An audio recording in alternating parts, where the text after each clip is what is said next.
call this meeting to order of the regular City Council work session, and I would ask the clerk to please call the roll. Mayor Wilcott. Here. Vice Mayor Williams. Here. Councilmember Biendo. Here. Councilmember Villanueva. Councilmember Alton. Here. Councilmember Woodard. Here. Councilmember Hall. Here. Thank you. Thank you for the full house. This is great. And would you all please stand and pledge allegiance to the flag? I pledge allegiance to the flag of the United States of America and to the republic for which it stands, one nation, under God, indivisible, with liberty and justice for all. Thank you. So our first agenda item, I believe Mr. Lynch is presenting. Yes, and you're with us. So, Mr. Lynch, welcome. Thank you. Good afternoon, Madam Chair, members of the Council. Our first item tonight is a discussion of the financial transparency plan. Last week in a workshop setting, the Council discussed how we move forward in informing and engaging the public as we continue to deal with the financial challenges that we face. And there was a request to present to you a more formal plan than just a broad discussion, which we've done and which is attached to your agenda item this evening. I'll take you through a brief PowerPoint that summarizes most of that, and then we can talk about it and discuss it as you see fit. Please stop me with any questions or comments you have along the way. The purpose of our plan, first of all, is to be assertive as an organization. We think it's important that the public not only see us being transparent, but be aware of the fact that that's our commitment. In other words, it doesn't do a lot of good being transparent if people don't know that we're being transparent. So we're going to get out there and make sure people are aware that this is a commitment at the very highest level of the organization and that we're moving forward aggressively on it. The second very important feature of the plan is that it be comprehensive. This is a very complex matter, and we think, and I hope Council agrees, that it's important that we get all of the information out there and that we state it as clearly as we can. It's a fine line that we're going to be wrestling with as we move forward, the difference between keeping people educated and informed and engaged while at the same time not trying to turn people into CFOs, if you will. It's a complex and ongoing process. And part of the purpose of the plan, of course, is to have an informed and engaged community so that as we go forward, we can honestly say that anyone with an interest has the opportunity to learn, study, and engage us as this process moves forward. And finally, the purpose of the plan is to inform the community of the findings and the consequences of the audits that have precipitated this entire discussion, the FY11 audit and the other audits that are in the offing. What those findings and consequences are, impacts on the FY13 budgets and future budgets, and what those impacts mean in terms of the services and in terms of our ability to provide services to the community, the effect of the results of those audits on our impact fee and other funds, and the effect on the city's financial position and standing as we move forward. One of the first things we've done is launch a financial update website, and I'll take just a few moments to review that with you. It's on our main page, surpriseaz.com, or .gov rather. It's prominently featured on the right-hand side of the page, called City Financial Update. If you click on it, you can see it's designed in such a way that it's as easy to read and as functional as possible. There's a very brief introduction, and the very first thing you see is the latest news. As you can see, it's practically up to the minute. The latest news is that the Council is meeting in a 4 p.m. work session right now to talk about the transparency plan and hear more about our budget approach for FY13. Beneath this tab is a bulleted list of where we stand. This is a synopsis of exactly where we're at. And this is also going to be something that's updated regularly. In fact, tomorrow morning this will have changed based on the information the Council hears tonight and the discussions the Council has this evening. It also reveals the Council's 5-point plan for moving forward and keeping people engaged and involved. And critically, there is a section called Important Links. Every time the Council sees a presentation, every time the auditors come forward with a presentation, that entire presentation will be on this site. In addition to that, important ancillary information will also be on there, such as the Mayor's State of the City speech, which started to set the scene for this whole discussion, And for those who are deeply interested in the details, there is a background narrative, which, as you can see, is quite lengthy, and which is also subject to update, depending on what circumstances dictate. But again, the whole idea is that anything that's relevant and anything that's current to what's happening in this area as we move forward is going to be on this website. This will be the most dynamic, changeable part of this whole process, and I can see it being updated and changed on a virtually daily basis. With that, I'll leave the site and go back to the scene setter. Part of the transparency plan is something that the Council is engaging in already, and that is having weekly budget hearings. The reason it's in the transparency plan because it's crucial that the public see these informal, open public processes where everything that's being decided about the budget and the impacts that our financial situation has on our budget decisions is discussed openly in public meetings that everyone has access to. And as we know, these are broadcast and streamed live and replayed on Channel 11. Anybody who misses the meeting can see it at any time on surpriseaz.gov. It does have a call to the public component. So anyone, again, who's interested in addressing this council about this situation has the opportunity to do that in your weekly budget updates. And the presentations that you'll see will be posted immediately on our financial update website so that they're accessible, again, to anyone and everyone. Not only that, but we will also summarize the meetings. Rather than ask people sometimes to slog through a lengthy budget briefing, we will prepare summaries that will also be posted on the website. So it's something you can read and in a couple of minutes get through the main points. Those will also be put in news release format and issued to the general public, who are on our email list, for example, and to the reporters who cover us, as well as being promoted via social media. So there's different aspects, there's different ways the public can get at that information as it's presented to the council. As we've discussed, as the audits move forward, it's also crucial that the audit updates take place in a public setting. That, again, reiterates your decision, your commitment to keeping people as informed as possible as these audits move forward. The suggestion is that the outside auditors will present regular reports to the council, the progress of the development agreement and impact fee fund management audits, and to be as open and as thorough as it's possible to be in these audit processes. These meetings, of course, will take place in public, meaning they are open, they're broadcast, and they will include public comment. And the presentations that the auditors make will be available on our financial update website. In order to take it a little further and outside of the confines of this room, it's also suggested that we move forward with what we're calling financial transparency town halls, in which, following the auditor's report, in other words, once the auditor has come forward and said, here's the latest, we've looked at these development agreements, here's what we found, etc., the council sort of turn that around and say, okay, we're going to take that information out to the community in settings around the city and present it again. Say, here's what they said. Did you hear it? Do you have any questions about it? Is there anything you don't know you'd like to ask us about? Is there anything we're not doing that you need us to do? In order to generate interest in those kinds of meetings, we'd recommend that the first one be broadcast live and take place here in the council chambers so that people, again, get that idea.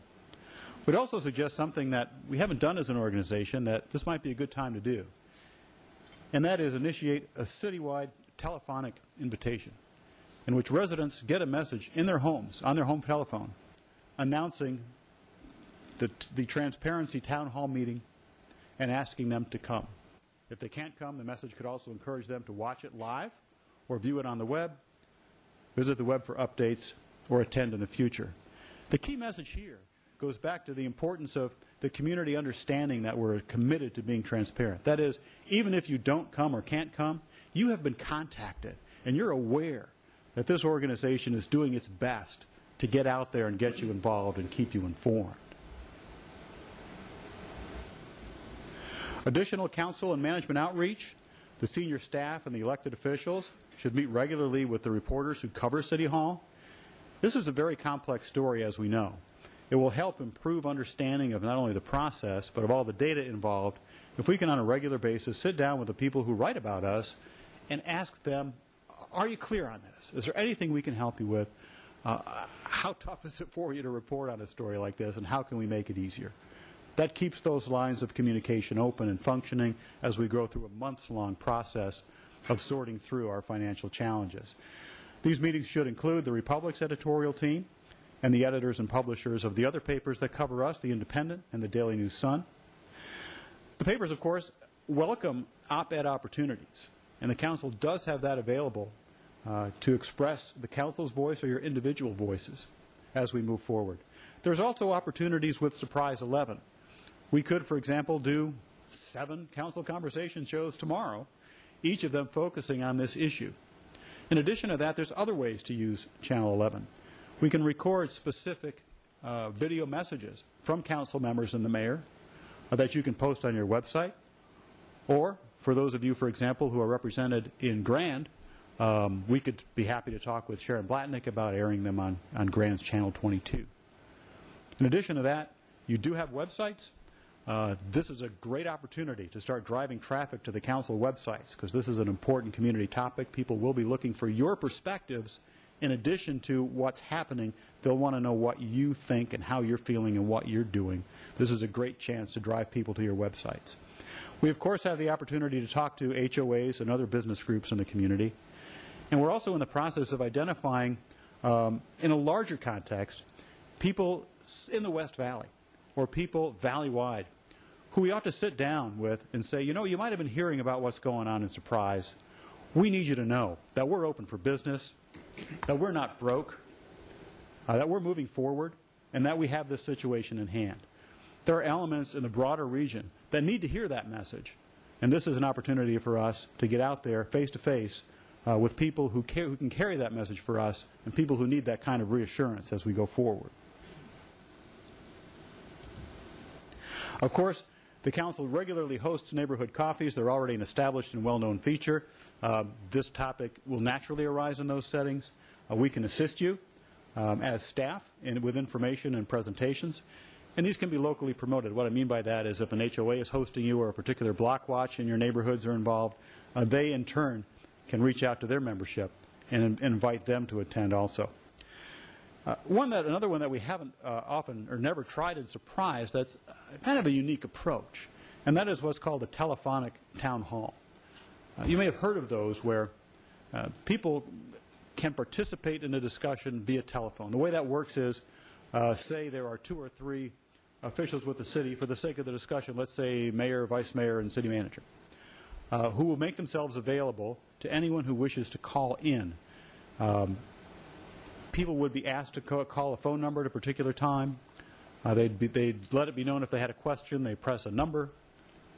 A moderator would come on and take that question, and then those questions would be fed consecutively to the officials engaged in the conversation.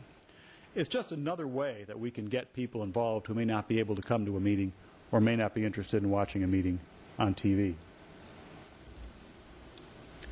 I want to go back to the web as we wrap this up. The web, as you probably know, is the single most frequently visited city facility. I put facility in quotation marks because most people don't think of it that way.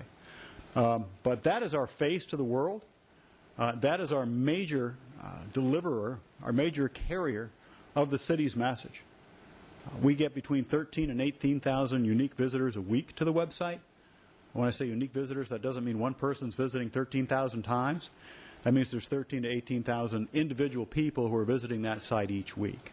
That's a substantial number and clearly makes it a widely visited facility. So it's going to be extremely important that we maintain a very high-profile presence and constant updating on the web, and that we continue to encourage, as we move forward, people to go to that website. That's where the latest information is going to be.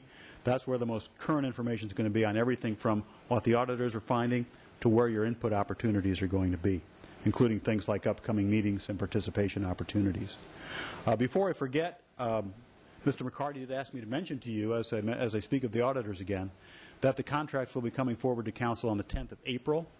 At that time, Council will get a really clear scope of what the auditors will be doing. There will also be at least a preliminary discussion on what some of the timelines might be in terms of the first availability of actually having something to report back to the public. So it might be until then that we have some kind of clear idea of when we'll be able to start communicating auditor results. With that, I believe that's the end of the presentation that I have. But if you have any comments or would like to discuss or give us any additional direction, we'd be happy to listen and see how we can help further. Thank you, Ken, and thank you for all you've put together. This is very comprehensive, and I really appreciate this approach. It looks like we are trying to throw everything we possibly can into the mix so everybody feels included. I have a question about your telephonic invitation to residents to attend these town halls, which I think is an absolutely great idea. But I would also consider including in that invitation an invitation for people to sign up for email updates in that invitation. So if you're sending out that phone call, you might as well also invite them to sign up for that email Thank you, Mayor. update. That's an excellent point. I'll jot Does that anybody down. else have any other questions or comments about the plan? Yes. Go ahead. One of the things that I think we need to have available, you've just done a PowerPoint presentation to us, and that's great. But copies of that presentation should be available out there on the table for people when they come in. That's one of the things that I've heard from constituents is that that's great. We see it up there, but once it's gone by, we don't have a reference point. And so you up on the dais have it, so you can keep going along. You've looked at it probably before the meeting, but we get maybe 30 seconds or a minute and it's gone. So I think we need to, any PowerPoint that's presented needs to be available on the back table as they come in so that they can have it to review too and follow along, take home. And that's, a lot of times when they take it home, that's when the questions start popping up.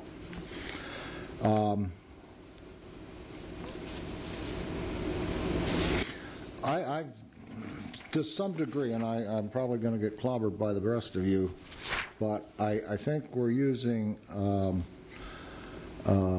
very large fly swatter for a very, and I don't want to call it a small fly, but this is really going kind of overboard. And I'm wondering what's the expense for all this? Sure, I can address a couple of points, Councilman. First off, I hear you about the PowerPoint presentations. In this particular case, it might be helpful to know that the transparency plan is also a written document, and that is associated with the council agenda, so that is available on the internet through the council agenda. Mm-hmm. But I take your point, and you're absolutely right, and in the future I'll make sure that PowerPoint presentations I bring to council are available to the public.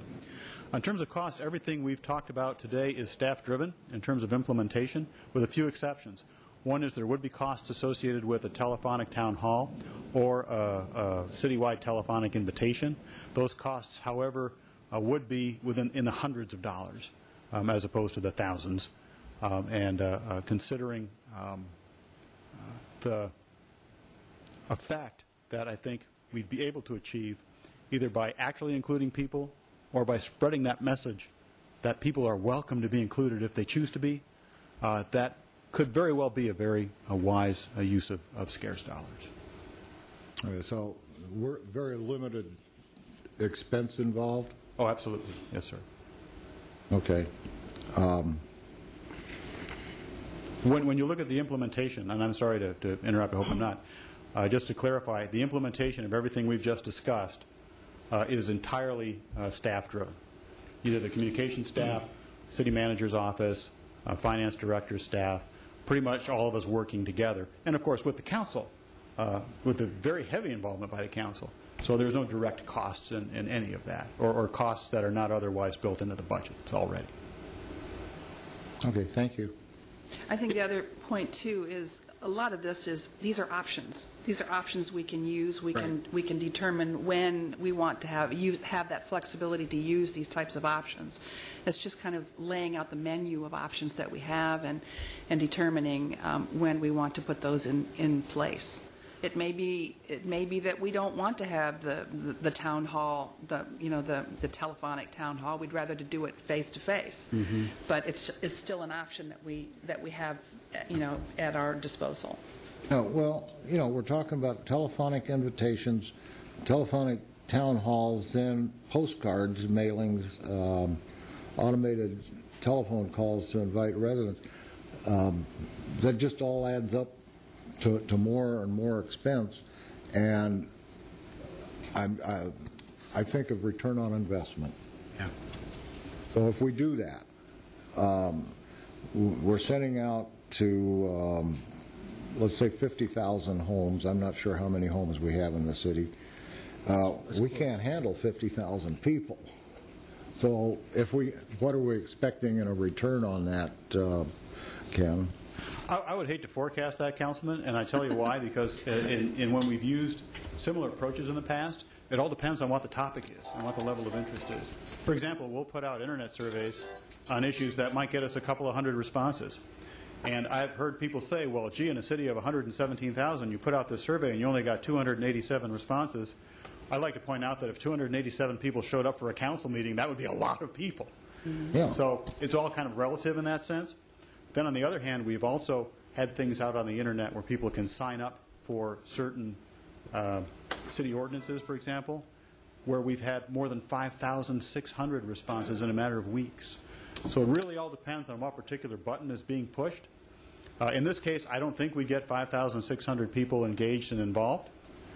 But one of the facets, one of the philosophical approaches behind this plan is to make sure everybody knows that the council is working very hard to reach out and inform and engage. So maybe you didn't choose to be engaged, but you know you were contacted. You know you had the opportunity. You know that the city council reached out to you and encouraged your engagement. That's one of the most important parts of the transparency plan, is to make sure people understand that they're welcome and that the city is aggressive about pursuing their engagement. Okay. Yeah, good job, Ken. I mean, really, it's a good comprehensive plan. I share Councilman Woodard's concerns about the telephonic. And I come from a little different point of view. I come from the point of view that I'm not sure you want to bother people at home on the telephone. Mm-hmm. I have a sensitivity I hear you, yeah. to that. It's like I hear you, yeah. I mean, I'm not sure that the return on that, right. You know. And the postcard thing, I'm not really. This is what's tricky. And I just got to be out there with this, you guys. Is that we don't want to over communicate the problem, and by that I mean we are in control of it. We've got a plan. And we're going to do things about it. This audit's going to come up. We're going to deal with it, whatever. And it just seems a little overreaching to call people and mail postcards to people saying, get involved, like it's a bigger problem than it really is. You know what I'm saying? Yeah, I hear you exactly. That's the only, there's a balance there, and I just don't know. It bothers me a little bit. No, this is very helpful to hear your input on these things. Yeah. Absolutely. So, but I think the website, we got a winner website due to your efforts, Ken, and your team. And I think that's a heck of a way to communicate. I go back to Councilman Williams' comment at our last city council meeting about, his constituents. What's important is what's going to cost for my kids to enroll in a swimming lesson. Are my roads going to get eventually fixed if there's a problem? Real life issues. Yeah. My constituents the same thing, except, okay, how's it going to affect dial-a-ride? Right. Tell me about how that's going to affect dial-a-ride, and tell me are the fire response times going to be longer, and are the police going to have an issue with more burden? Whatever. That's their concern, and that's the top of the list. Some of the other things are subordinate to that. And I think we have to be laser about what we're saying, and that we are in control of this. That it's not we're not broke. we got a problem. Well, yeah, we got a problem, so a lot of people got problems. The state's got problems, the Fed's got problems, and we all got problems. But it's not like it's overwhelming. And I think if we go out there too much communicating that, I think the town halls, the financial town halls, which we're going to have one at Sun Village on Thursday, I think those are great. You know, we can look people in the eye and say, here's our problems, here's what we're doing about it, blah, blah, blah, and answer questions. Is it going to affect my service, you know, to whatever their importance is? If they have children, is it going to affect my kids somehow? Anyway, so you get the point. Yeah, I sure do. And if I could respond, I think it kind of reverts to what the mayor said a few moments ago about a menu. These are the variety of choices that we have available to us. But and to address something else you said, Councilman, is I think as we move forward, we're going to see phases to the development of this issue. You know, phase one is kind of ending now. We've gotten that word out there of what the nature of our problem is and how it developed. And I think we're moving toward what you said now. What are we going to do next?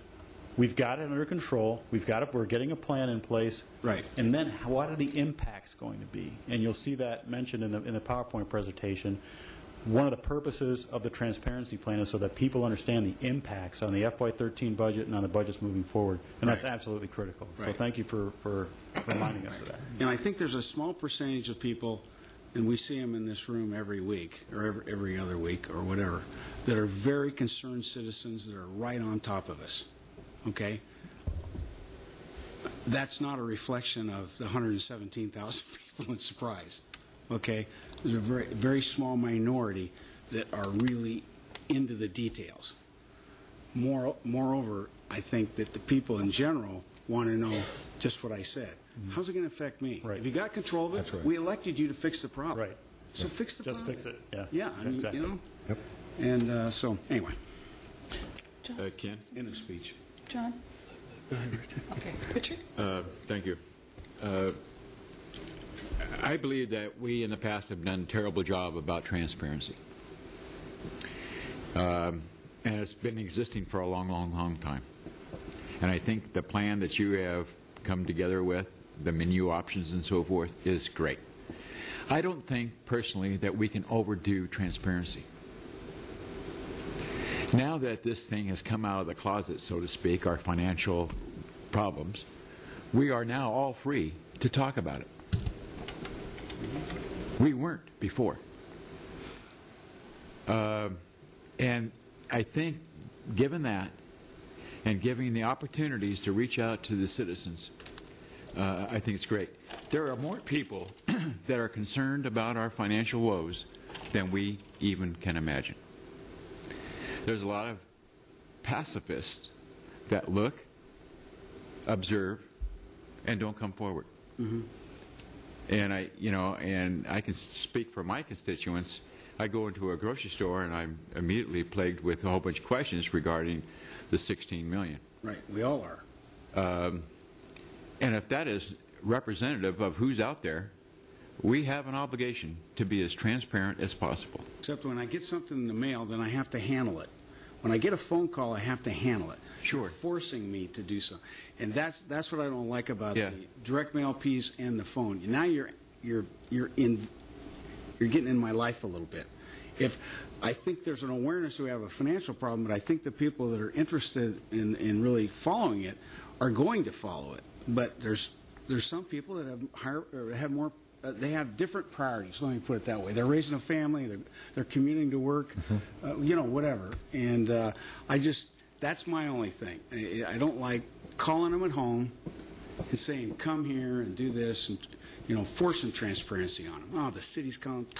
Well, I think once is fine. Once to elicit their support and elicit their viewing, so to speak. Also, at the same time, encourage them to sign up for a blast email from the city.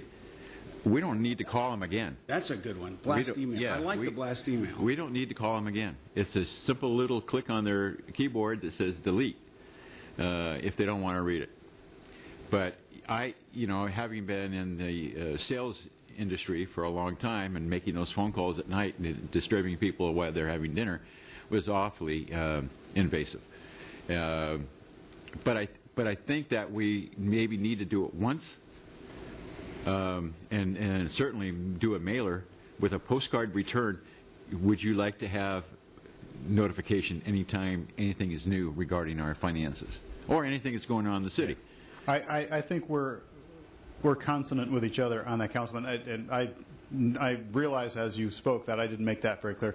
We would not anticipate reaching out telephonically more than once. Okay. That would be for that first meeting. I take your point about the postcard with return. That's an excellent idea, with some kind of survey on it or question about how people would like to receive information. That's an interesting point. Right. Thank you. Jim? I think Ken mentioned this earlier when he made reference to that April 10 date. It seems to me there's a fine balance about when you activate all those communication tools. And I think it's so critical that we activate those when there's something to say. Otherwise, we burn people out and, they're just the same old story at this meeting, same old story at that meeting. I think it's really critical that the information flow may very well dictate when we want to engage one communication device or another communication device. Just by the nature of the information itself may lend itself better to one than another, and Ken knows that full well, I think. But we're going to have something substantive to say, and there will be periods throughout this process when we'll be getting substantive information. That's when that needs to be communicated to the public at large. I think, Councilman, one of the reasons Mr. McCarty asked me to mention that April 10th date is in your written plan. There's a suggestion for an April 19th transparency town hall. And based on the timing of the audit contracts, that might be a little premature to say the least. So Yeah. Thank you for that comment. That's an excellent point, too. Mr. Chair? Thank you. Thank you, Mayor. Ken, great job on this. And I just want to commend you and your staff and everybody else that's been involved in the process since the mayor's State of the City address. And you guys have done an outstanding job. This is good information. This is good stuff. This is a great way to communicate. And I think we need to. But at the end of the day, I think that I tend to agree with a lot of what everybody says. It's about timing. It's about timing in your messaging, and I agree with Councilmember Hall in that a lot of folks. I get ribbing from my friends and my neighbors right now. Where's the $16 million? Let me check your bank account. People just don't understand. They think the money's missing right now. And I think constant communication is healthy in terms of what we are going to do here every week. And that's going to be on the internet. And we're going to do those things. And those are no different than anything that we've done so far. But I think opportunities need to come along over the next few months in terms of proof is in the pudding. We want to see what policies you're coming up with. We want to see what you guys are going to do about this problem. Because at the end of the day, Scott can get up here and tell this story 7 different ways. And if I'm hearing it one way, and that's good enough for me, and I got the message, and I understand what you're saying. But at the end of the day, how are you going to fix it? What are the policies? What's the budget look like? What are you guys doing to fix it? Until we can convey that, then people aren't going to care. They don't want to hear about the problems out there already. I mean, and so I think our communication and our delivery needs to be about how we're fixing the problem, how we're addressing the problem, and how we're going to continue to stay on top of the ball. So for whatever that's worth.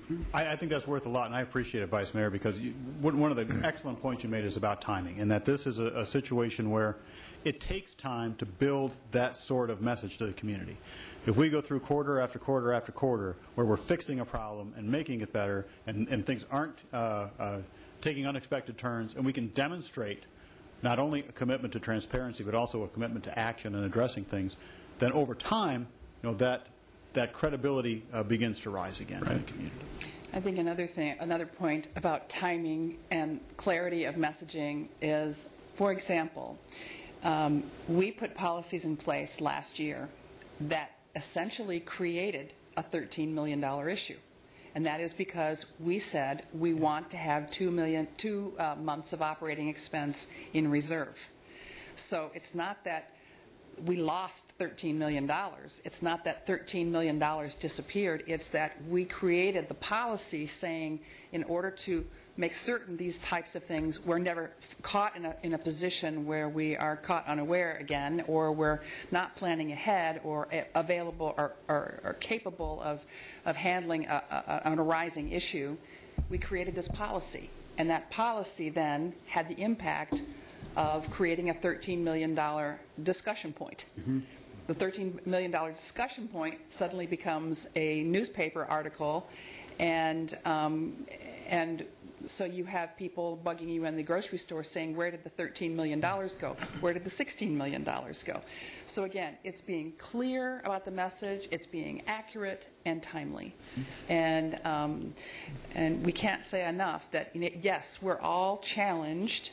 Every city is challenged, every government entity, every private entity, we're all challenged, but this is our unique challenge. And we're looking at money that needs to go in the right bucket. We're not looking for the bucket. We know where the buckets are. So we need to make sure that we're really clear. Madam Chair, if I may. So I appreciate all that you've done to put together this menu of options.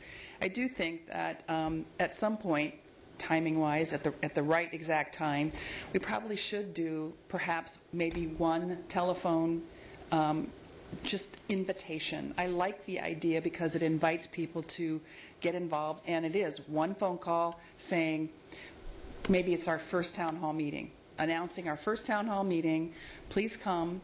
If you can't make it, you can still get involved by signing up for our email, blast email updates. And I think that's a good way of building our communication tool, which those email updates, everybody I talk to loves them, that has them. A lot of people don't even know that opportunity exists. So inviting more people to get engaged through that venue, I think, is really a good idea to get it done, and probably at the launch of our first town hall meeting. One question. Sure, John. Ken, when does the next progress come out? The first week of April. Okay. So we've got a good synopsis in the progress. Because of the timing of actually printing and delivery, it can't be up to the minute, but we're using this particular edition to kind of set the stage, set the scene for the community, and drive them to the website, because that's where the most current information is going to be. We also mentioned there's a nice photo of the State of the City speech, so that people can continue to reference that speech as a good scene setter also for our financial situation. And the fact that, it's not the only thing on our plate, that we do have very aggressive plans to move forward with the community. Okay. Mr. Hellman. Thanks, Madam Chair. I think, and I definitely also appreciate, Ken and his crews, coming up with, I believe, a great plan to make sure the message is getting out there. And I've heard a lot of times, two words tonight: message and timing. Message and timing. And if I think, even right now, it's a good message to even get out right at this point. And Ken, you and I have talked a little bit about this already, and I think it's important to note, right now, one of our most important messages is the city is not broke. We have some financial challenges, we have some serious challenges relative to our fund balance, but the city is not broke. We are moving forward, we're paying our bills, we're providing the services to our residents, and we're going to be able to manage, we are managing, and we will manage, this issue. And we'll get through it, and we'll get through it in the time frame, as you'll see here in a few minutes, in the time frame that the council has put together. But I think that's a very important message that needs to be heard by our residents and by the community. So thank you. Thank you. Anybody else? Thanks, Ken. Thank you, Mayor. Okay. Next item. Here, I just wanted to make sure that Bob Vakanovich. Bob, do you want to speak on one, or you want to wait? Okay, Bob's going to wait till call to the public for his item, Mayor. Okay. Item number 2 is presentation and discussion regarding the operating reserve, fiscal year 2013 budget approach, and city council expectations. Madam Chair, if I may, I'm going to just quickly introduce this, and then you'll have Scott continue the conversation. Council, what you're going to have a presentation tonight by Scott is the introduction to the plan and the approach on how staff is going to be proposing we move forward through the fiscal year 13 process and beyond through fiscal year 2014 as well. Last week, the council had directed staff to quickly get the city back into financial stability. As Scott puts it very well, financial resiliency. And the request by council was to come up with a plan that we fix this issue, especially for our reserves, within 2 years. And with that, tonight Scott's going to be presenting a plan on how to do just that. I want to be clarify one point. It's not the final solution. We're still working on the final solution. What we're presenting to the council and to the public tonight is the plan based upon the feedback that the council gave us. The mayor and the council gave us last week on the timeframes relative to approach. Scott and the department heads and all of Scott's crews have put this together over the last week and come up with a good plan that we'd like to present for your consideration tonight. So again, I just want to emphasize this is the plan and the approach. We're still working on the solutions based upon your feedback on this plan and approach. So thank you. Thank you very much. And gentlemen, I've had an opportunity to take a quick preview of this, and I can tell you I am very, very grateful to all of our staff's efforts to try to put together an approach that I think is very clearly responding to the crystal clear direction that we gave staff last week. And so, as Mr. Hillman just said, that this is about the approach that we're going to take, and these people who we entrust to do a professional job of coming forward with a solution and solve the problem and do it within a 2-year time frame. I think they've done a tremendous job of putting together this outline. So I encourage your participation and looking forward to the discussion. So, Mr. McCarty. Excuse me, Scott. Nothing is set in stone. Last week, when we made our recommendations or our requests that it would be, set in 2 years, that we get back into financial positiveness, it's not set in stone. I mean, I don't know if we have given all of our input to the finance department or the city manager. So what we're speaking tonight is somewhat hypothetical. If this is given, then this will happen and this will happen. But we may want to, during the budget process, we may want to cut a little bit more. And I think we all have to be open to that. Okay, I just wanted to preface your little talk. Scott, I'm sorry. However, Mr. Alton, I would say that tonight's not the night to talk about the additional things. But what I wanted to make sure and clear is that the small amount of input that was given to us last week in order to give input about this budget process was very small, and that we had just gotten into it. So with that in mind, I'm wide open to hear what you have to say. Hence, again, my emphasis on this is just the approach, the parameters of which we're going to approach the solution, or the attacking the solution, and then we will be presenting, meeting after meeting after meeting, in budget meetings, the solution, the approach, ideas, and just as Councilmember Alton said, have the council provide that feedback on what they'd like to do. So thanks. Mr. McCarty. Good evening, Madam Mayor, members of the City Council. Everybody's talked about my opening, so I'll just save you all and skip it. We get right into how we're gonna approach putting together next year's budget, 2013. You're gonna hear a lot of action words tonight. We're gonna define and verify what those outcomes are expected to be from the council's perspective. We're going to identify some financial assumptions. To Councilmember Alton's point, it's just a starting point in terms of some of the assumptions. It's not all of them. We're going to talk about the math in terms of the reserve with and without development agreements, and I'll explain what that means as we get to that point. We're going to define some of the guiding principles in terms of how we're going to go about balancing the budget, and we're just going to identify some possible solutions so you all have a sense of what we're working on sort of on a daily basis that ultimately, for those that have applicable policy decisions, are going to come back to the City Council. So the Mayor alluded to it earlier. Feedback is very much appreciated as we go through this process. And then at the end, we're just going to review the upcoming calendar. So let's kind of remind where we were about a week ago in terms of some of the outcomes that we heard from Council. Continued progress towards financial resiliency. Some more specific outcomes. Look at fully funding the operating reserve no later than June 30th, 2014, or as it was framed, within 2 years. Maintain existing levels of direct public services, emphasis added on direct public services as we go through this process. And then a phrase that's come up a couple of times already tonight is, we're open for business. In other words, in doing this, it's a concurrent objective. We have to not only address the reserve, but we also have to make sure we have funding for CIP, for economic development and asset replacement. That's sort of a technical reason or way of saying we're still open for business. Life's got to go on, even though we have these issues to address. So from an outcome perspective, everything that follows is in support of really those four things on different levels and through different avenues.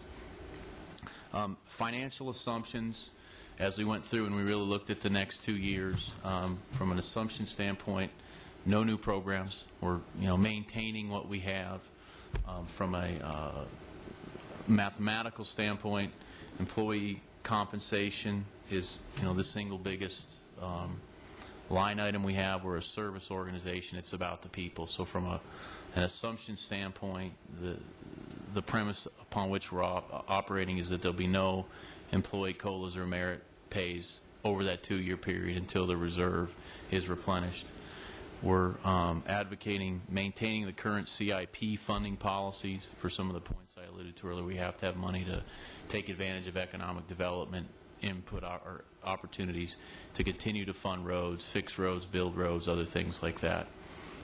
We've got to still do some more work on some of the development agreement liabilities and whether it makes sense to pay some of those off with cash in the near term or allow those to continue on and pay them at a later date. And we'll be talking more about that in a couple weeks. And then from the property tax revenue perspective, for an assumption standpoint, we kept the same revenue. Again, emphasis added on revenue in the 13 estimate as we did in the current year. And then in those outer years, we're looking from an analytical standpoint, we raised the revenue by $1 million, and then in 15 by an aggregate of $1.5 million. So again, those are just for perspectives of what it's going to take to replenish the reserve. If we look at just one of the solutions as we move forward, and we talked about this a little bit last week, but given that we're coming off the worst economy in our life, at least in my lifetime, revenues are going to grow at a faster rate than expenses, and to some degree that's going to help us allow more money to flow ultimately to the reserves. And what we're trying to do on this slide is just put that growth in perspective. You see it more in the specific numbers a little bit later on, but we do foresee on a revenue base, we see our aggregate revenues growing 6% next year and 5% the year after that. Again, from a percent standpoint, that might seem a little bit high, but again, remember, you're coming off record aggregate absolute low totals. So you're typically, when you do that, the steepness of your curve when you start coming out is a little steeper than it might be 3 and 4 years later. That absolutely, when we talk about timing and putting this in perspective, that is something that's going to help us, not hurt us. The economy is turning around. Things are getting better, and we assume that will continue. And then a similar case exists on the expenditures in terms of our ability to keep those relatively low, especially in terms of the revenues. We see that increasing maybe about a 2%. And again, that's excluding compensation increases that I alluded to earlier. So you can clearly see that revenues are going to grow $3+ million more every year if we can keep that expenditure base number down. And again, whatever that delta is winds up falling to that reserve. In other words, that's things we don't have to cut, but naturally would allow that money to flow to the bottom line. So I wanted to make that point earlier. We summarized the pieces a little bit later, but that's a key component that, quite honestly, up to this point hasn't got a lot of airtime. We've talked more about expenditure reductions, and we haven't talked about just natural aggregate growth of our revenue base over our expenditure base. So having said that, and I know there's a lot of numbers on this slide, but let me explain first what we're trying to do. We're basically just trying to show the council that if we were to do nothing on the expenditure reduction side, where we think you would be at the end of 2014. So the way that you see that on the slide is about 3/4 of the way down. There's a line called ending reserve without development agreements. It's bold. If you went all the way to the right-hand side and under the status quo, where we just let natural revenues grow and we basically hold our current expenditures constant, we think that that reserve number would be about $7.9 million under the status quo assumptions. And clearly that's short of where it needs to be at the $13 million. So as we talk about, why are we looking at some of the things we're looking at, this slide helps to put that in perspective. And if you continue the math out that's not on the slide, somewhere during fiscal year 2016, that reserve number would meet that targeted number of 2 months of the reserve. So this is why, in the subsequent part of the conversation, we've migrated to having to take some action on the expenditure side, again, to meet the objective of the City Council's desire to fill that reserve by the end of 2014. But Scott, can I ask you a question on line 2? 78.9 million in 2013 for expenses and 80.5. There's a difference there about 1.6. Could you break that down? I know we're taking over the library. Yeah, I think there's at the council. Have you got that broken down on another slide?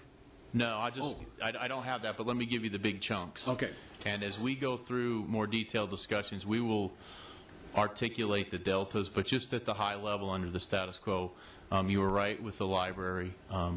Retirement costs are a big part of that number as well, and that's not only because we're going back to 50-50, right? Well, and that's on the non-sworn, but you also have increases with the sworn police and fire. So all three, actually all four of our retirement systems, the rates are actually going up, and that and the library at a real high level are a good reason for that number. And then the booking costs? The booking costs are going up about, I think it's tentative, about $66,000. Okay. Okay. So that's kind of the... That's just at a high level, again, where we are. And we're going to break that down as we get more refined on the budget. But from the status quo perspective, that's where we're headed. Okay. So again, this kind of becomes the reason for the rest of the conversation, again, consistent with the council policy direction.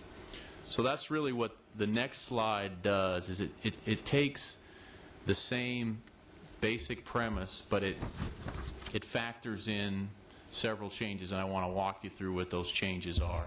Let's walk down the 2013 column, and we'll talk about what those changes are. So roughly, from a planning perspective, a little bit over $88 million worth of revenues, and we'll continue down the column.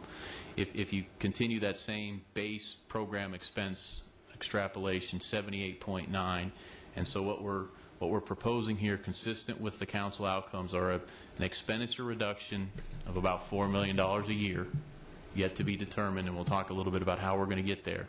And then also, from a programmatic standpoint, at this point we're planning to add back $1 million out of current resources at what we're calling an economic development contingency, which will give the council that amount of money to make yet to be determined specific decisions, but it allows you the opportunity to have that at the ready if the right type of relationship were to come forward. And again, I want to point out that the reason that that's there is there's essentially not a reserve there from which we would normally use to draw that from. So we have to create that at some point during fiscal year. Obviously, council can make the policy not to do that, but from our planning perspective and where we think we need to use as a planning tool, we're advocating at this point that number be in there from a planning perspective so you have those resources. And Scott, if I may, just one of the most important things that we need to do as well is to do anything we can to increase our revenues. And through economic development initiatives, that's one way to do just that. So it's an important component to have in your budget. And the other thing that those two rows that I explained do is it really highlights that this exercise is about reallocating and reprioritizing resources. Because one of the answers would, we'll just take it down $3 million, the programs and services, but then that doesn't leave you with your outcome of having money to do CIP and do economic development. So when we get into some of the specific approaches, you're going to see that it's very much about reallocating resources, not just taking the status quo and doing some kind of reduction to it, but rethink and reset and reset the size of the organization given the financial resources that we have. The remaining two expenditure items stay the same from the adopted budget. We've talked about those in detail, but we have $1.5 million that gets transferred out to the general fund per financial policy. We're absolutely advocating we keep that in place. And then we have debt service and interfund loans and other development agreement reimbursements for sales tax revenues. That's roughly about $5 million. So you can see with the two proposed changes to the expenditures, the revenues would exceed the expenses by about $5.8 million just in that year, fiscal year 2013. You can add that to basically where you start the beginning of the year, which is a negative $100,000 here. You can see at the end of 13, we think the fund balance would be about $5.7 million against the $12.5 million the reserve. When you see the numbers on the reserve, just a reminder, the reserves numbers are going to move around because it's 2 months of expenses. As expenses go down, the reserve number will go down. So it's not always going to be 13 or some number close to it. And then that continuing the same discussion into fiscal year 2014, and I alluded to this earlier, from a planning perspective, we went ahead and dropped in a property tax increase of $1 million there in that second row. And then the two expenditure changes I alluded to earlier carry forward. So again, if you come down there to the net surplus number in fiscal year 14, revenues over expenses is $9.2 million. So at that point, remember that's a cumulative number now of 2 years of making changes on both the expenditure and the revenue side. Compare or add that to the ending or the beginning reserve, you roughly have an ending reserve of about $15 million, and that's consistent with where the council started the conversation in terms of a policy directive. So at a high level, there's 3 main assumptions that we're working on here. It's the expenditure reductions to programs and services in terms of about $4 million, an ED contingency of adding $1 million, and then a property tax increase from a planning perspective of about $1 million. And gives you order of magnitude for what we're going to talk about as we go forward. Scott, what are you trying to convey there on the bottom line? The bottom line is it's the point I alluded to earlier, is that we have some contingent liabilities, if you will, related to some of the development agreements. And in 2 weeks, we need to bring those forward with council and have a discussion about how they want to fund those contingent liabilities. And what this bottom row is doing is introducing that concept that based on the decisions of council, if they were to fund those liabilities out of current resources, that would take money out of the reserves and leave less of a reserve balance. We're not at this point advocating that. We're trying to bring that up as a kind of a bookend, if you will, somewhere in between, but we have to have those conversations. We need some policy direction from council on that. I see. So the development agreements up there with debt service and all that, that's kind of like an interest-only payment. Well, that's a good question, Councilman Rawl. The development agreement information in the expenditure line is not the same as the ones below it. Okay. Those are other policy decisions. So the policy decisions relative to the development agreements reflect more of a use of cash balance, not a use of expenses per se. Okay, thanks, Scott. You bet. So again, with this, if moving forward, this is the plan as we see it now based on the outcomes. We're going to transition now and talk a little bit about summary of changes, so you can kind of see some are coming from net revenues and some are coming from expenditures. So the $15 million is basically zero where we think we'll be at the end of 12, and the 14.9 where I just showed you we'd be at the end of 14 is roughly $15 million. So if you break it down into really 4 pieces, you're going to have that surplus number on an annual basis where revenues are going to grow greater than expenses of about $8 million. And then just coincidentally, the expenditure reduction works out to be $4 million per year, which aggregates $8 million. You have the property tax revenue of the $1 million, and then you have adding an ED contingency of $2 million of expenditures. So the net of those 4 basically gets you $15 million over the 2-year period. That's consistent with June 30th, 2014. So at a high level, this is sort of the framework under which we'll add the specific details, especially relative to the expense reductions. Scott, just a question, and that is, why are we waiting for 14 for the property tax revenue increase? Cannot anything be done in 13?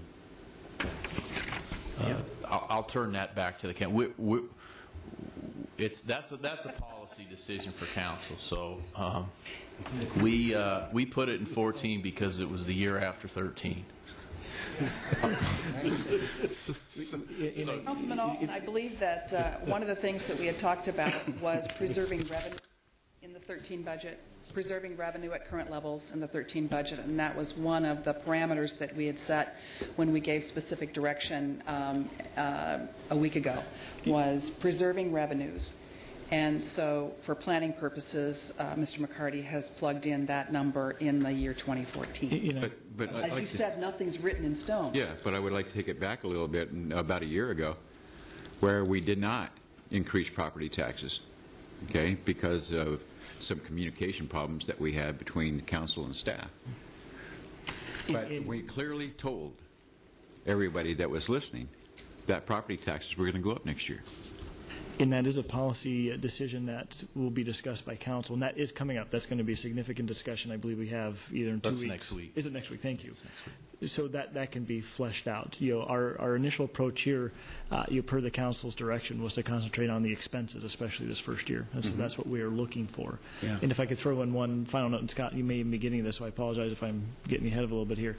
There's also what we're calling a bit of a bifurcated approach, and this gets to that flexibility that Councilmember Alton was looking at. Depending on how the discussion with development agreements go, et cetera, there's going to be additional options and discussion points, that will be, brought to council on, different ideas that have been floated around as, from employees, from council, you name it, on how, if need be, we can continue to reduce expenses. And those are going to be some, discussion points as well. So it's a bit of a bifurcated approach. It provides us with that flexibility and to make the needed policy decisions that would help us reach our goals, quite honestly. So. Well, and the other thing is we kind of talked about, which I'm glad you reacted this way to it, Scott, frankly, because I think our residents need to see us demonstrate getting aggressive about expense cutting first. Once they see that, then maybe, and I think that's why he put it off into 14, because we need to demonstrate that we're serious. Well, one of the other things is, as if I'm reading this correctly, we're maintaining the revenue level of last year. So that will have some fluctuations in individual tax rate. Would that be correct, Scott? That's absolutely correct. Again, same conversation we had last year. Revenues are different than levy rates. And so if you keep the same revenue number next year as you did this year, the levy rate will go up. That's slated to have a more detailed conversation with council, again, a week from tonight. Okay, but at the same time, any tax increase or property tax increase is going to occur first time would be in December, right? But that gives us plenty of time. The budget's going to be over in July, June, okay? And we will have demonstrated cost cutting to our budget. So, I think the citizens are wanting to see how we're going to cut the costs of operating the city, and we'll certainly do that prior to any tax increase that may go forward. So this is a discussion for another day, I guess. Scott, could I ask just a couple of questions? How did you arrive at that $4 million expense reduction for those 2 successive years? Is that predicated on what's coming later in your report about the possible cutbacks?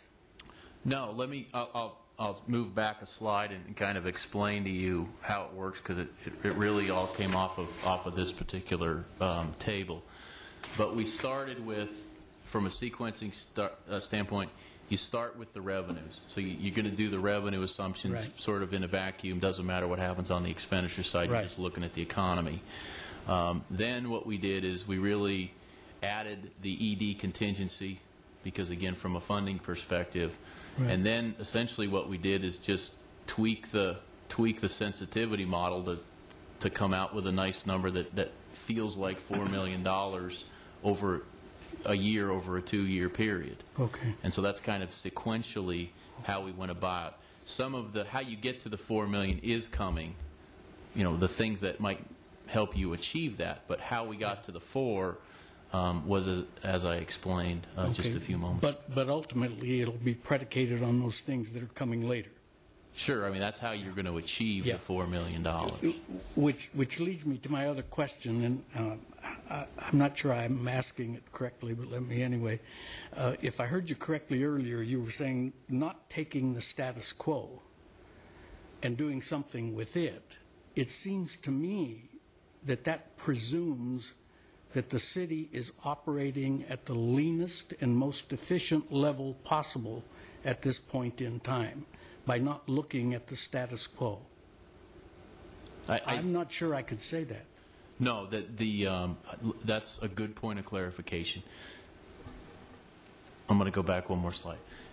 When we were looking at the status quo from a financial perspective, all we were doing was taking the existing expenditures and doing some simple escalation of those. We weren't evaluating that the way we are spending our money now is the best way we should be spending our money based on the new financial information we have. We're just simply saying if we don't do anything, it's not going to hit the 2-year objective that the council indicated at the last meeting. We're just trying to put that in perspective. We're not commenting that there's absolutely always an opportunity to reduce the expenses, and that's kind of what the $4 million does, is it puts it in perspective. And I don't want to belabor the point, but again, I go back to my first question. Reducing the expenses through those suggestions that will follow, I'm saying, are we looking at ways to reduce the expenses before we get to those additional opportunities to reduce expenses? I think it answered your question, Council Member. We're doing just that. Yes. Is the situation forcing us to have a very good hard look? You bet, it is. But these are the types of discussions we would be needing to have anyways. And if we can find ways to save through efficiencies and being that lean, efficient organization, and it exceeds the $4 million, yes, we'll be looking at those. Yeah. Our goal would be to make sure that what we're presenting to you, in a budget, in the city manager's recommended budget, based upon the service levels, that's going to be a key component. Whatever those service level expectations are, that the budget that you'll be receiving from the city manager is going to be my proposal that this is the most efficient way that we can provide services as a city at those service levels. And then here's going to be the end result of that. And so you might see a little bit more. Yeah, we'll have to see how that plays out. Yeah. I'm sorry. I hope we'll get that plugged in and at a later time as we go into the budget. Yeah, and again, we're just trying to talk about the approach, right, and paint the broad brush elements that we're going to focus on and why we got to those numbers, if you will. And again, they're just planning numbers, not just, but they're planning numbers, right, from a starting standpoint. So now that we have that number, what are some of the guiding principles? And this, hopefully, Councilmember Bieno, goes to your points about how we're going to get to that $4 million number or something higher. So again, I alluded to it earlier, it's going to be the process of strategically reallocating resources. Some of those changes we think we'll be able to absolutely make effective July 1st, 2012. Some of those changes, depending on the magnitude and some of the policy decisions of council, quite honestly, some of those might not actually be able to be effectuated until fiscal year 2013. Depends how complex it is. We'll give you a couple of examples of those in a minute. So that's the approach that Chris was talking earlier about, a little bit of a bifurcated approach if need be to make the best decisions of the organization. But we can't make every decision in the next 4 to 6 weeks. We can agree what the priorities are, but making some of those decisions may just take longer based on what they are. We also are what we term here in quotes as an inside-out approach. We're focusing on expenditure reductions within internal services and other efficiencies, wherever those might be, they're in police, if they're in fire, if they're in street maintenance, wherever they might be, and then internally on some of our internal services that do support the external services. So again, these are the principles about how we're going and approaching this process. I'd like to just highlight that, too. This is, again, going back to the principle that we outlined a week ago, that we want the solutions in place and we want to have a 2-year recovery plan, but what we want to do is protect the service level of citizens, because the last people that we want to suffer in this effort are the people who pay the freight, which are the taxpayers. So our number one priority is to protect our level of service that we know is so important to our citizens. Another principle from our perspective, and this is more of a management perspective, is to continue the existing management of vacant positions. So we're not advocating a hiring freeze, which means that every vacancy comes up, that position is unable to be filled. We don't think that that's the best strategic position for the city. Some of those positions that may come up may be the only person in the organization that does that, and we may not literally be able to live without them. But we can continue to manage that as we have been, and some of the vacancies may in fact be eliminated if that is deemed what the department director recommends and it is strategic. But just to say, so we need a purchasing department, is what you're saying, Scott? Well, we need as an example. That would be one of the real life examples. So I think Scott, one of the things that we said last week, and I want to make sure that we keep that in mind, is that there is nothing that doesn't stay on the table. Right. I mean, we will look at everything and consider everything. So I just want to make sure that that's in staff's mind, that everything is up there. That's how we're approaching it, yes. Well, we'll have some discussion on that. So when we say no hiring freeze, that may be our decision. Absolutely, and that's as we're guiding ourselves through this $4 million, from the perspective of the planning, the hiring freeze is a different approach, and if that's the direction of council, then we can have that conversation. Yeah. But we're advocating at this point to continue doing what we're doing, which is active management of the vacant positions, as opposed to just a hiring freeze and having a long list of vacancies accumulate, and then at some point you do start affecting external services. So we think this is consistent with continuing the external levels of service that we currently have. I just want to reiterate what we discussed last week, and I know my personal feelings is that these 3 items stay on the table until a future time. And if I may, Scott, these are a lot of what Scott's talking about now are management approaches on how we're going to manage our vacancy rate, our vacancy savings, et cetera. It's a managerial approach. And with the vacancy review committee, they review every position that comes open. The department heads come in, they justify the position. And that vacancy review committee then makes a recommendation to my office, whether to fill, whether to hold, whatever it may be. And that gives us that flexibility, that Scott's talking about, as opposed to just saying, nope, we're not hiring anybody at this point. A complete and total hiring freeze. It gives us that flexibility, but we review each position that comes in. I have a concern, and the concern is that by keeping the positions on the payroll or allocated for on payroll, you're not managing the day-to-day funds. Meaning, if we have, how much in vacancies do we have right now in dollar-wise? Off the top of your head. Probably like $1.2 million in the operating. Okay, $1.2 million. If we said we're not going to fill those positions, there's $1.2 million that comes back into the budget. Right now, it doesn't. That's correct. And the point that this slide gets at is that by making that decision, I'm just going to use purchasing, 2 of those positions might be in the purchasing department of 3 people. And so is it realistic to only have one purchasing person in the department of a city this size. And that's what you would get if you freeze vacant positions. Now, what you're advocating is that there's some number that and we're going to get to it in a future slide, of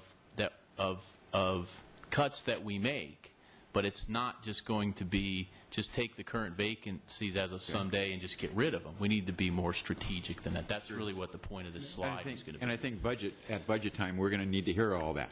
Yes. You'll be given all what's of going those to be details. very important to fill, and what Yeah. is not going to be very Right, important. and I think that's the point, is to say it another way, we're not just going to take the list of vacant positions as of April 1st and get rid of all the positions. That's not going to be how we're going to make the reductions we're going to bring forward to council. So hopefully that clears that up a little bit. Okay. So now we've talked about the bifurcated approach, so let's talk about the first part of that, which are the changes effective July 1st of 12. The line item reductions, the city manager is in the process of doing that, has probably a week and a half left of that. You'll absolutely see line item reductions in the detailed budget that we give you when he releases the budget. One of the other things we're going to look at is this concept of making sure that direct staff costs to programs outside of the operating budget are charged there. And let me just give you the most obvious example to us as we're working through this is we have a transportation engineer who manages a lot of our transportation CIP projects. Those are funded out of the dedicated transportation sales tax fund. But his salary is paid for out of the operating budget. So as a policy question, we will be bringing that to council where it makes sense to, if you have a full-time person, they're basically managing transportation projects, and his salary is an extension of the cost of those projects essentially. From a policy perspective, would the council entertain the thought of moving that salary and that person to that fund, assuming there's enough work to keep them busy, which obviously there is in this city? And we just want to go through, and we're not going to do that a lot, but where it's really obvious, we're going to raise that for council and look for their policy direction on that as part of feedback before we put the budget together. Scott, and that's the one that stands out the most. What is the best practices regarding that? What are the other cities doing? The best practice is because it sounds like you're balancing this budget, or you're going to increase the revenue by charging to specific funds. No, the best practice is to try to align the cost of the service or the project as best you can. And I think it's not as good of a practice if you have a salary of a person who manages all the transportation projects in a different fund than the projects themselves. We don't do that in water. For example, if we have water staff, we make sure they're in the water fund. I don't see this as any different. If he's a transportation staff, let's make sure they're in the transportation fund. Now, does that salary compete for other projects? Absolutely. But in the end, it gives you a better cost of what it costs to really build that project, too. Exactly. Because he has I like that, because that's a more business-like approach, Rich, I think. It's like handling the fund. I'm going to use a restaurant as an example. You don't charge a bartender to the kitchen payroll. You charge it to bar sales, right? Right. And the restaurant, the waiter and waitress to the restaurant, the food part of it. I think it makes sense, but I do hear Scott's caution about that. We're not going to go overboard on that approach, because the reality is you don't want to limit your own flexibility to move staff where you need them within the operating budget. And after all, what we are talking about is being very surgical in this approach, very, very tactical, and making sure that we know exactly how we're going to get where we want to go. And we're the ones that are going to set the stage for where it is we want to go. Right. But I think that this approach is, it does make a lot of sense as long as we don't go overboard with that particular approach. And the circumstances are such there's not a lot of cases where it's that clear cut. But I think it emphasizes again the process that we're doing, which is to raise the concept now, and then come back with the specific policy and get council's direction on that as we put together the city manager's budget. So we're trying to do that tonight as best we can. I like that, Scott. I think we need to talk about all those kind of things. I really do. Well, my only concern, Scott and Skip, and that is that we don't decrease our expenses on paper only. Oh, yeah. I see what you're saying. And if we're going to need to make some cuts, let's just don't shuttle it over to water or to parks and or whatever other CIP funds we have. And that gets to, I think, Councilmember Biondo's comment a few minutes ago, if I can say, the budget is going to be looking at everything, and if whatever efficiency cuts we need to make, in addition to cuts we need to help balance the budget and achieve the council goals, those will be made. Scott's saying, I think these are very limited. The vast majority of our approach is going to be these efficiency and budget cuts to accomplish the council's goals. But where there are obvious, very obvious, I would submit opportunities to do that. We will make those recommendations, but it will not be balanced on the back of that. I know what you're saying, Rich. Don't hide the people. Don't cut here and put them over here. And not take it off the budget. I understand. Yeah. Yep. If we're going to make those, if we're going to do that transfer, then take it off the budget. I understand. This is not paper money. These are real dollars, and so we need to look at what we take away. We take off the budget, or we take off the expenses. Jim. If I could just, one more time. That's the point I was trying to make earlier, and not very well, by the way. But my point is, let's assume for a second that this particular financial situation does not exist. Shouldn't we be going through those guiding principles anyway? Such as managing vacant positions, reorganization, line item reductions, immediate cost savings ideas, et cetera, whether this situation exists or not. And that's what I meant by my lean and efficient comment earlier. We should be going through that. Then let's look at privatization and all those other kinds of options. That would make more sense to me, and I'm sure we'll discuss that during the budget process. I think that this situation is bringing that process to a forefront. It was going to be and will be discussed. Those conversations would have been had and will be had. Our financial situation is, like I say, bringing this to a very bright light. But those conversations and those approaches were exactly what we were doing. So, yeah.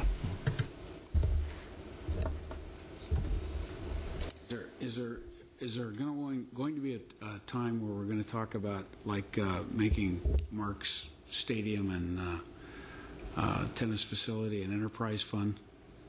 Yeah, Councilmember Hall. That's another.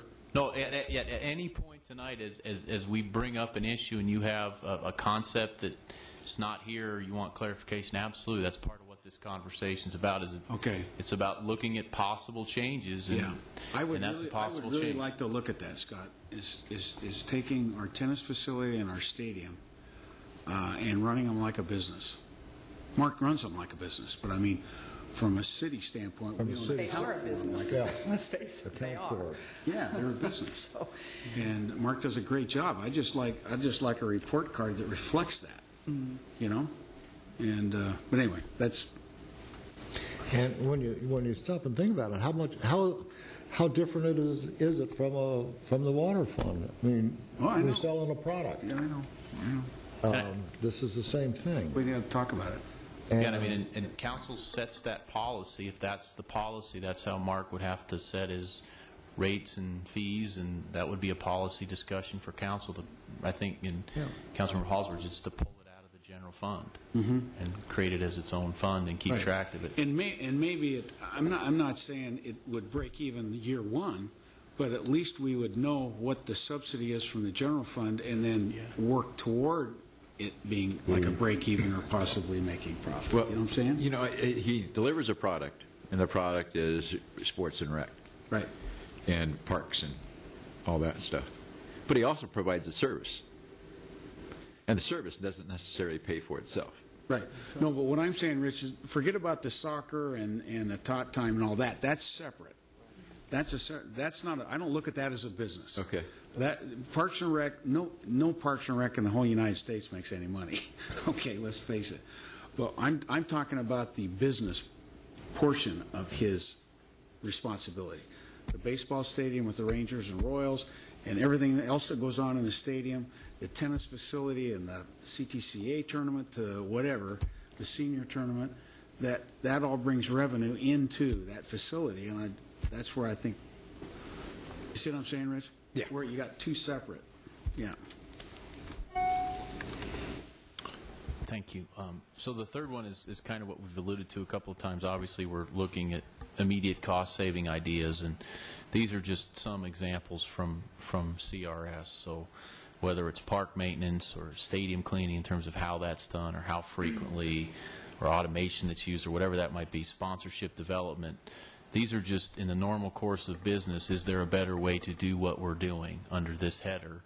And pursue those. And these, again, are the ones we think we can get done in pretty short order by July 1st. This isn't intended to be an all-inclusive list, but just to give you some ideas of the things that the department directors and their staff are looking at and working on. And you'll hear more about that as they get folded into the city manager's recommended budget. A couple other things, obviously, we have to talk about staff reductions effective July 1st, 2012, in amongst all these other things. These aren't listed in any kind of order. It's meant to be a list that's going to be equally pursued. We have to look at compensation, employee compensation and benefits. And then the last one, which is more of a technical issue that we're working on in the finance staff, is there's upwards of $3 to $4 million worth of interfund loan things going on in the operating budget. And so are there other ways and other strategies that we can alleviate some of that pressure in the operating budget that's not associated with restructuring, because we know that that's not an option in the near term, and we have an obligation to pursue those. I don't know what will come of that, but we want to look at that as part of these strategies, and that would take pressure off all the other things that are listed. So I think this goes under the header that we're looking at anything that comes up and giving it a level of thought and a level of pursuit. Some of them we think we can get done by July 1st, and as we transition to the next slide, some of them are going to take more time. And some of these are feedback we're getting, but evaluate the sale of certain assets. So can we consolidate satellite facilities into City Hall? What can we do with old City Hall? There's some state statute requirements about how we have to dispose of assets and those kinds of things that don't make these very easy to do, but it's worth our analysis to follow up on. There's some parks at Surprise Farms and Veramonte, and is there a relationship there with a homeowners association to do some things?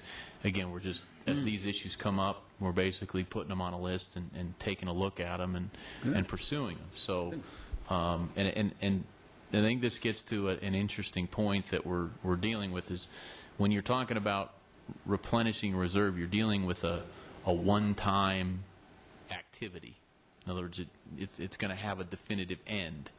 And usually when you're trying to, quote-unquote, balance a budget, you're trying to balance annual revenues against annual expenses. And one-time things don't fit into that process. Here, one-time decisions will fit because it's consistent with a one-time issue we're trying to resolve. So something like this has a lot of merit in our circumstance. Any one-time savings we can get on anything falls to the bottom line. And I think that's important to remember as we go through this. This isn't the traditional exercise of, reducing expenses to match a revenue stream. It's reducing expenses so that more of that surplus falls to the bottom line to fill that reserve quicker. And that's different than balancing an annual budget. So sale of certain assets is something we need to pursue.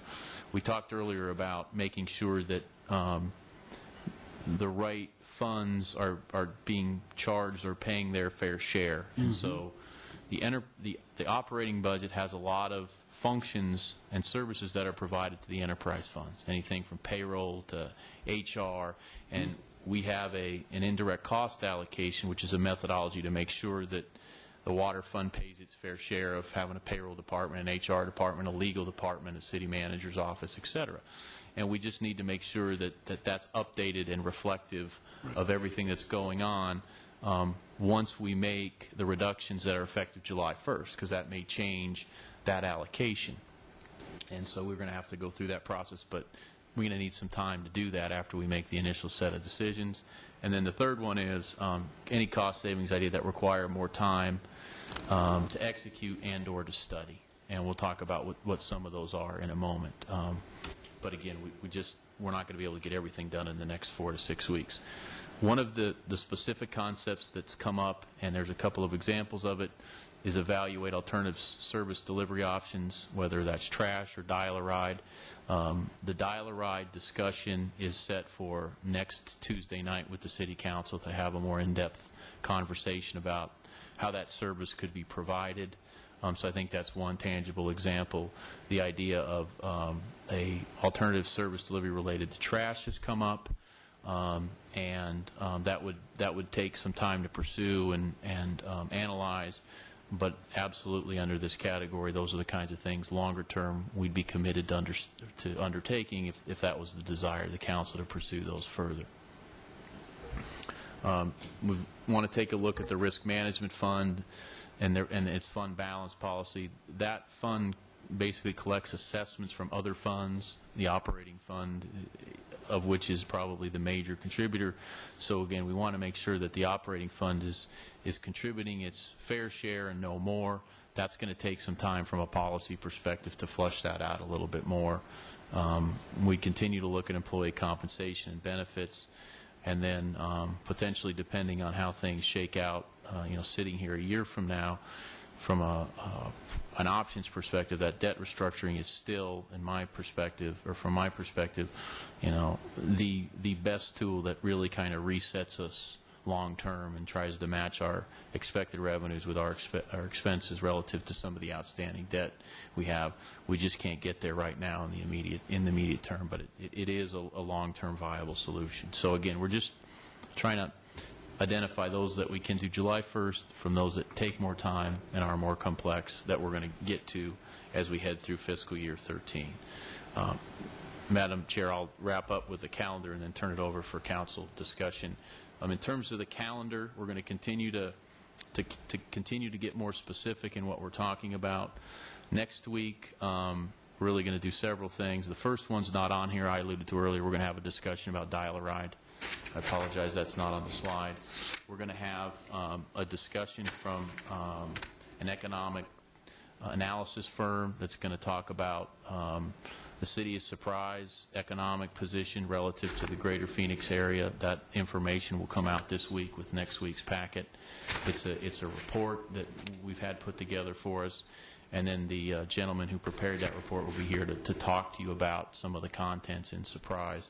I think you'll find that very interesting in terms of how he sees Surprise positioned 5, 10, 15, 25 years from now. And I think that's important to add some perspective to the circumstance we're going through. We're going to follow that up then with a more detailed discussion about our multi-year revenue forecast. And as we alluded to earlier, we will be asking council for some preliminary direction about the amount of property taxes to put into the fiscal year 13 budget. So we'll be able to have the conversation in more detail that we started earlier.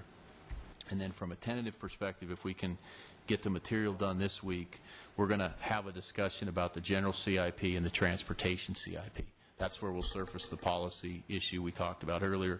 And we really need to make sure council's aware of the projects that are planned for the next 2 or 3 years.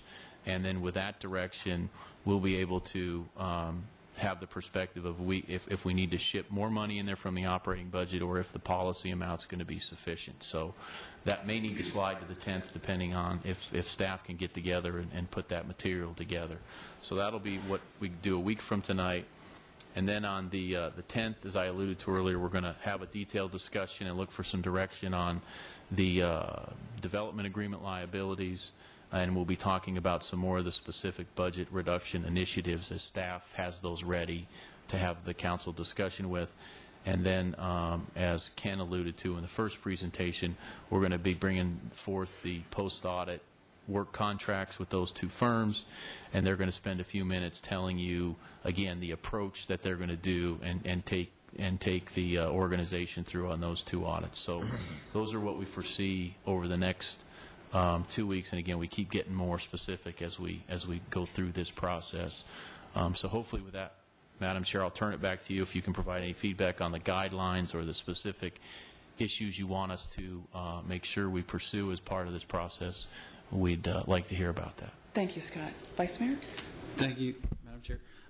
Just, Scott, one thing I wanted to look at, and certain things that variables we have limited control over, state shared revenue, and I got this on my desk. The estimate coming into the city for FY13 is over $31 million.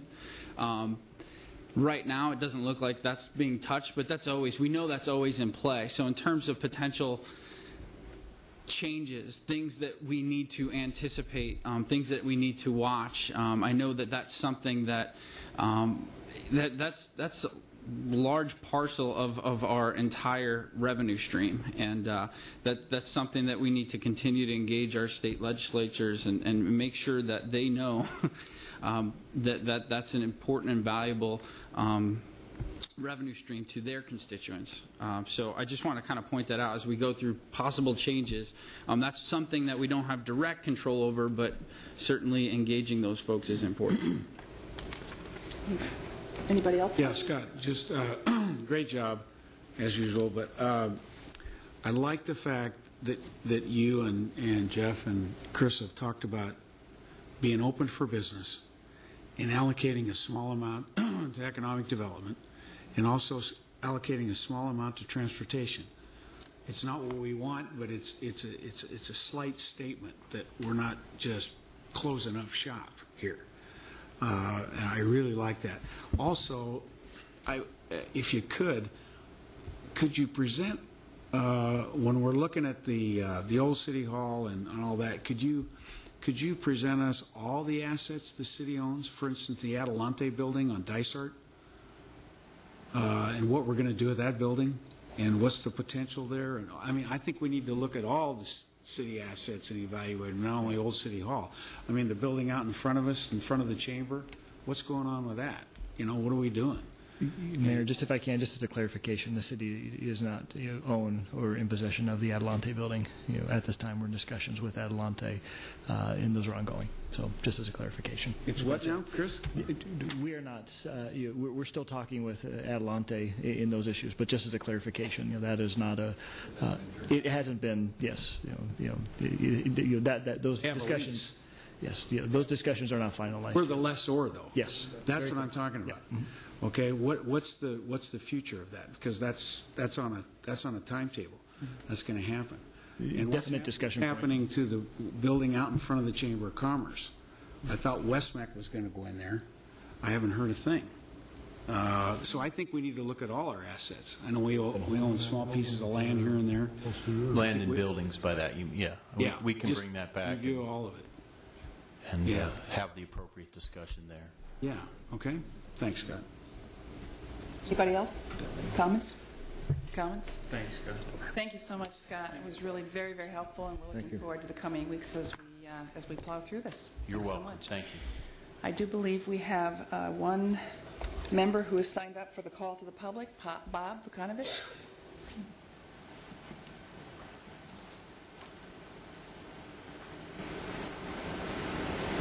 Thank you, Mayor and Council. This transparency and involvement, I like it. You know, last workshop you had an item there, number 7, and that took you into executive session. So, with all this financial mess, we don't need another write-up from the Attorney General's office. So I want to read you some things here from the Arizona statutes. A notice that the public body may go into executive session must be stated in the agenda with the specific legal basis for the executive session. The next paragraph.